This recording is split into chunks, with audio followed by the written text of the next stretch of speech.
తెలంగాణ మాజీ CM K Chandrashekar Rao తరహాలో CM Revanth Reddy తాజా వ్యూహాలను ప్రకటించారు. హైదరాబాద్ నగరంలో కూడా మూసీ నది రివర్ ఫ్రంట్ మనం డెవలప్ చేసుకుంటున్నాం. దీని చుట్టూతో రాత్రిపూట మొత్తం వ్యాపారాలు ఓపెన్ చేస్తాం.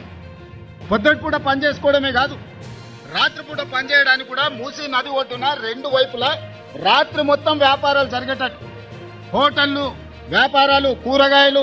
మూసీ నది ఒడ్డున కూరగాయల షాపులు, హోటళ్లు ఏర్పాట్లు చేసి నిరుద్యోగ యువకులకు ఉపాధి అవకాశాలను సృష్టిస్తామని తెలిపారు. రాత్రిపూట కూడా ఈ హోటళ్లు, కూరగాయలు, ఇతర వ్యాపారాలు కొనసాగేలా ఏర్పాట్లు చేస్తామని చెప్పారు.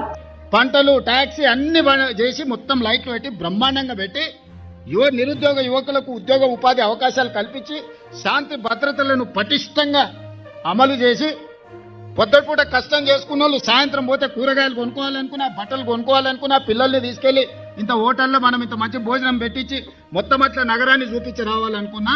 ఇలా మూసీ నది చుట్టూ నైట్ ఎకానమీని అభివృద్ధి చేసి ప్రాంతీయ ఆర్థిక క్రియాశీలతను రూపొందించనున్నట్లు ఆయన పేర్కొన్నారు. యువతకు కొత్త అవకాశాలు కల్పించడం, స్థానిక వ్యాపారాలను ప్రోత్సహించడం లక్ష్యంగా తీసుకుంటున్నట్లు సీఎం రేవంత్ రెడ్డి తెలిపారు.